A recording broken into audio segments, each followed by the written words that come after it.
You must register as a voter so that in the end we have here Stephen Kalonzo Musyoka. Babu Owino just did what few in ODM would dare.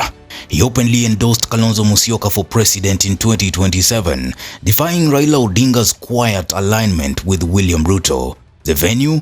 Wiper Party headquarters. The audience? Young student leaders. The message? Register, vote, and appoint Kalonzo to disappoint Ruto. This wasn't a slip of the tongue. It was a calculated political statement. On September 29, 2025, Babu Owino declared, Kalonzo ametosha. In 2027, Kalonzo is ready. A bold statement not just for what it says, but for what it rejects. The ODM Ruto pact that many view as betrayal. Why Kalonzo? For Babu, it is about resilience. He asked, when he was in Azimio, Kalonzo was good. Now in opposition, why is he bad? This is the line of thought fueling his campaign, that Kalonzo has been loyal, even when Raila dumped him for handshakes, coalitions, and MOUs that never benefited Wiper. But to understand the magnitude, we need context.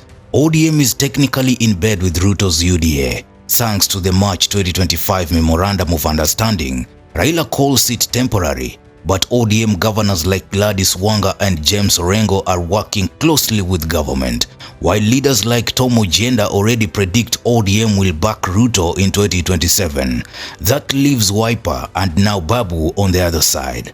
Is the juice not worth the squeeze? Is the juice not worth the squeeze? You know, in 2020, people turned out from in the United States of America. When Trump was serving his first term, they didn't go to vote in Biden. They went to vote out Trump. In 2020, in 2002 in Kenya, people went to vote out Moi.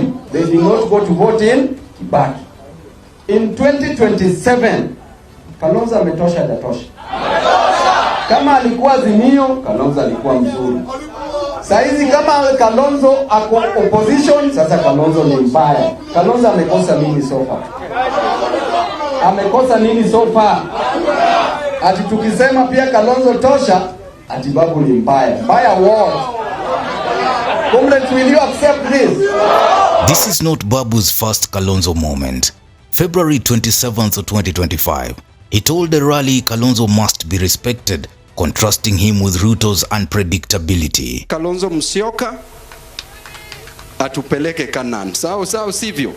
We went with you to a war that you are not going to get anything. You are not given any position. You stuck with Azimio in 2013, in 2017, in 2022. Huyo ni mwanaume mwenye bado tunaweza betray kweli? Lazima tuwe na utu. August 16th, 2025, he urged Kalonzo to go conquer the nations while blasting Ruto online. September 3rd, 2025, in church, he questioned why Kalonzo is vilified now after loyally backing Raila in 2013, 2017 and 2022.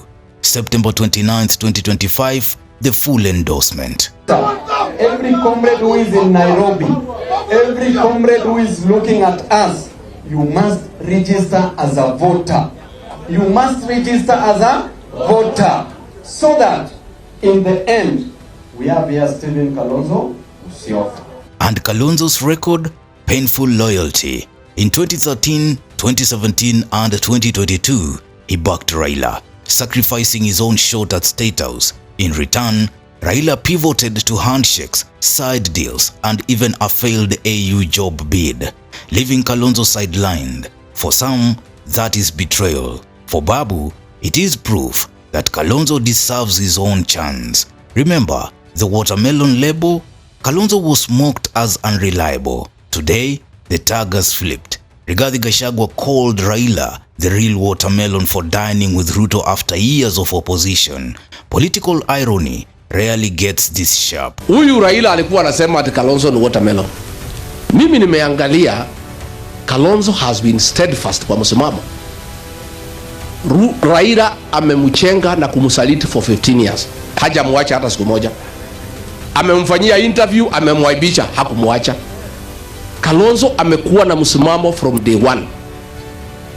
In fact, the watermelon of Kenya ni huyu Raila Odinga. Just do an analysis.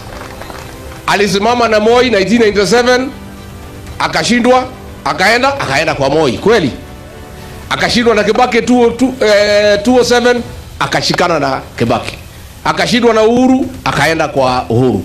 Akashindwa na Ruto, akaenda kwa Ruto. Mtu ambaye hana msimamo katika Kenya, the real watermelon of Kenyan politics, ni one Raila Amolo.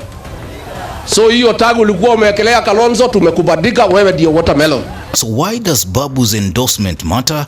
Because he's ODM's most outspoken youth mobilizer. He's also eyeing Nairobi Governor 2027, a seat ODM has handed to UDA's Johnson Sakaja under the MOU. That frustration plus his youth base makes him a dangerous rebel in Raila's camp.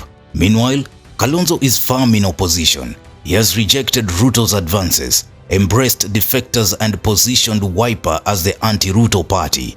With Babu by his side, Kalonzo gains a youthful firebrand who speaks to campuses, churches and city estates. So here's the big question. Is Babu simply venting frustration, or is he testing the ground for a real defection? And if ODM keeps causing up to Ruto, will more young MPs join Wiper? The opposition battle for 2027 may no longer be about Raila. It may be about Kalonzo, and Babu just lit the fire. Dr. Stephen Kalonzo Musyoka. Kenyatta did not expect to be the president of this nation. Came from prison, was made the president. Former President Moi did not expect to be the president in this nation. Kibaki in 2002 did not expect to be the president. It was a surprise to him. Uhuru did not expect to be the president in this country. And Ruto did not expect to be the president in this country. Therefore, all those who've been presidents in this country have never expected. They might say, they might talk about so many things, but I know, personally I know your heart. Going to run out.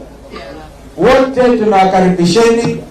How I wish Babu Owino, we are amending our party's constitution to make it like ODM. There'll be a party leader. There'll be 4 deputy party leaders. I would have wished to give Babu Owino 1 deputy party leadership. What do you think? Is Babu Owino right in endorsing Kalonzo Musyoka for president 2027? Drop your comments. Newsroom, Maisha TV, Bushabi Jr.